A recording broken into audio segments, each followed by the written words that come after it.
வணக்கம். திரையரங்கம் சாவா இது ஒரு ஹிந்தி திரைப்படம்.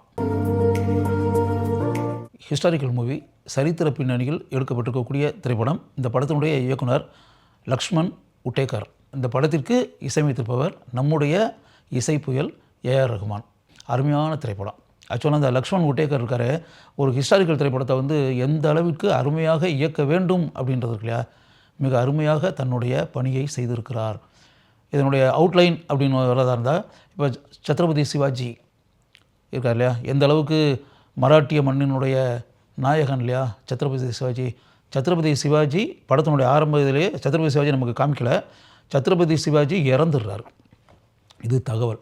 அவருடைய மகன் சத்ரபதி சாம்பாஜி மகாராஜ், அவரை பற்றிய கதை தான். அந்த மராட்டிய மண்ணின் வீரர், மராட்டிய மண்ணின் தலைவர், மராட்டிய மண்ணின் சாம்ராட் சத்ரபதி சிவாஜி.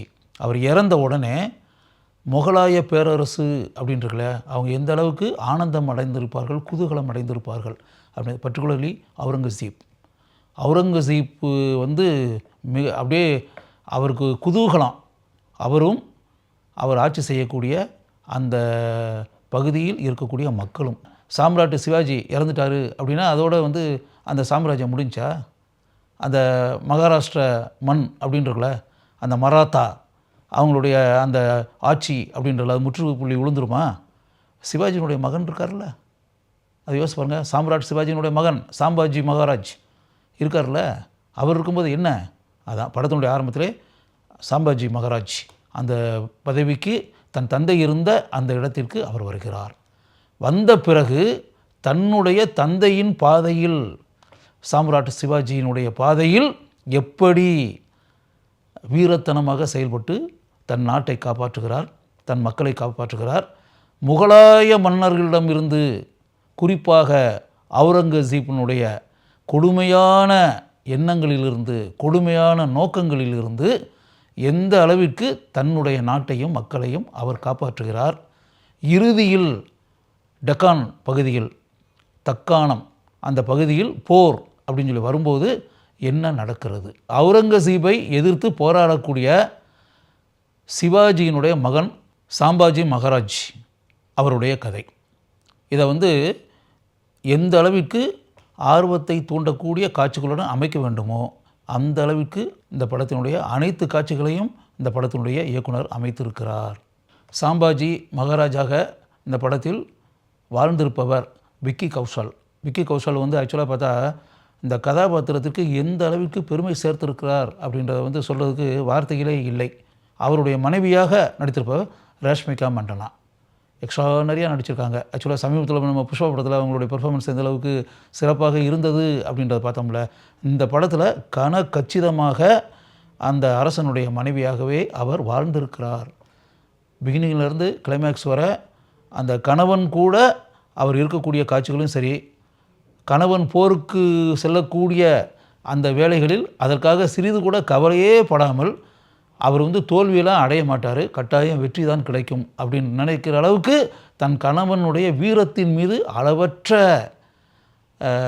கருத்து, அளவற்ற ஒப்பீனியன், உயர்ந்த எண்ணம் அந்த மனைவிக்கு. அதுபோல் பின்னாடி படத்தினுடைய கிளைமேக்ஸ் அப்படின்னும்போது சோக கிளைமேக்ஸு.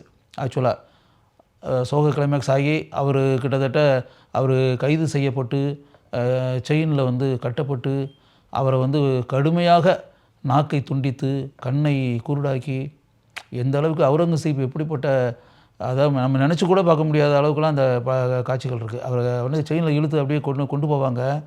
கொண்டு போய் கிட்டத்தட்ட இவங்க கூட உறவினர்களே கிட்டத்தட்ட அவருக்கு சதி வேலை செஞ்சு ஒற்றர்களாக அவுரங்கசீப் பக்கம் சேர்ந்துக்கிட்டு, வழக்கமாக அரசியல் இப்போ நடக்குது இல்லை, இதேமாதிரி மட்டும் அந்த காலத்துலையும் இப்படி தான் நடந்திருக்கு. அவங்க எந்த அளவுக்கு ஒரு ஒற்றர்களாக செயல்பட்டதுனால இவருக்கு எந்த அளவுக்கு ஒரு வீழ்ச்சி உண்டாகிறது அப்படின்னு. அந்த வீழ்ச்சி உண்டான பிறகு கூட இவர் கைது செய்யப்பட்டு சங்கிலியால் கட்டப்பட்டு அவருக்கு என்னென்ன கொடுமைகள் பண்ண முடியுமோ அவ்வளவு கொடுமைகள் யோசிச்சு பார்த்தா அப்படியே நம்ம நினச்சி பார்த்தா நமக்கு படம் பார்க்கும்போது நமக்கு பதட்டமாக இருக்குது. இப்படியெல்லாம் அந்த காலத்தில் நடந்திருக்கா? அவுரங்கசீப் இந்த அளவுக்கு கொடுமையான மனிதனா? ஒரு மனிதனுடைய நாக்கை அறுத்து, ஒரு மனிதனுடைய கண்ணை குருடாக்கி, இப்படியெல்லாம் ஒரு காரியத்தை ஒரு மனிதன் செய்வானா? ஒரு அரசன் செய்வானா? இந்த அளவிற்கு ராட்சச எண்ணம் கொண்டவனா அவுரங்கசீப் அப்படின்ற மாதிரி இந்த அவுரங்கசீப் கதாபாத்திரத்தின் மேலேயே நமக்கு வந்து எரிச்சல், கோபம், ஆவேசம் எல்லாமே உண்டாகும் இந்த படத்தை பார்க்கும்போது. அதே நேரத்தில் சாம்பாஜி மகாராஜ் மேலே நமக்கு உயர்ந்த மரியாதை, மதிப்பு உண்டாகும். இந்த அளவிற்கு வீரத்தனமான ஒரு அரசனா அப்படின்ற மாதிரி எண்ணம் நமக்கு உண்டாகும் அப்படின்னு விக்கி கௌசல் வந்து அந்த கதாபாத்திரத்தினுடைய தன்மையை புரிந்து கொண்டு மிக அருமையாக நடித்திருக்கிறார். அவுரங்கசீப் கதாபாத்திரத்தில் அக்ஷய் கண்ணா அருமையாக நடித்திருக்கிறார். இயல்பான நடிப்பு, வெரி கேஷுவல் பர்ஃபார்மன்ஸு. இன்னும் சொல்ல போனால் அவுரங்கசீப்பாகவே அவர் வாழ்ந்திருக்கிறார்.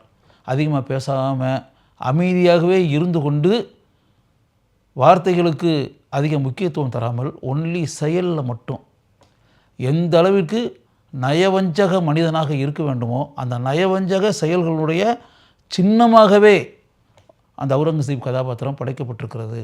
அதற்கு 100% சிறப்பு சேர்த்திருக்கிறார் அக்ஷய் கண்ணா.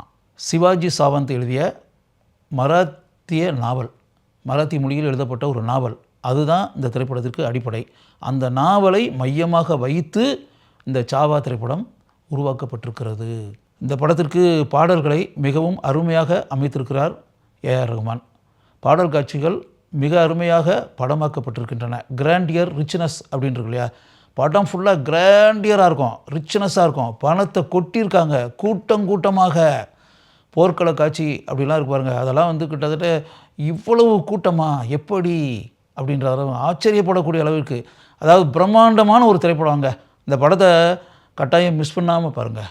மிகச்சிறந்த படம். பிகினிங்லேருந்து லாஸ்ட் வர பாடல் காட்சிகள் வந்து சிறப்பாக படமாக்கப்பட்டிருக்கின்றன. போர்க்கள காட்சிகள் மிக அருமையாக பிக்சரைஸ் பண்ணப்பட்டிருக்கின்றன.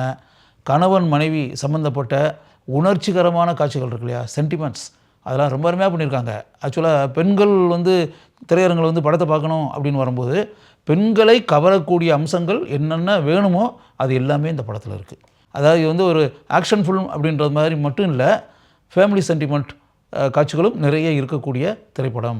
ஏஆர் ரஹ்மானை பொறுத்தளவில் அருமையான மெட்டுகளை அமைத்திருக்கிறார். பின்னணி இசை எக்ஸ்ட்ரானரி அப்படின்னு சொல்லி பாராட்டக்கூடிய அளவுக்கு பண்ணியிருக்கிறார். ரொம்ப எக்ஸ்ட்ரானரியாக பண்ணியிருக்காரு.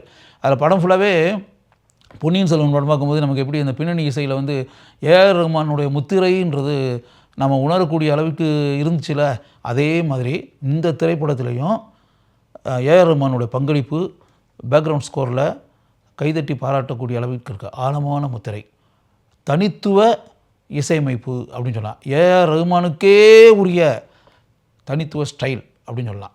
அந்த அளவிற்கு பின்னணி இசையை மிகவும் சிறப்பாக ஏஆர் ரஹ்மான் அமைத்திருக்கிறார். லக்ஷ்மண் உட்டேகர் இயக்கி இருக்கக்கூடிய சாவா திரைப்படத்தை தவறாது ஒரு முறை பாருங்கள்.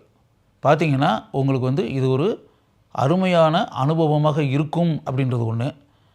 ஒரு அருமையான அரசனை பற்றி தெரிந்து கொள்வதற்கான மிகச்சிறந்த வாய்ப்பு அப்படின்ற மாதிரியும் ஒரு எண்ணம் உங்களுக்கு உண்டாகும். அதனால் கட்டாயம் சாவா திரைப்படத்தை பாருங்கள். உங்கள் அனைவருக்குமே இந்த படம் நிச்சயம் பிடிக்கும் என்பதை மட்டும் உறுதியாக என்னால் கூற முடியும்.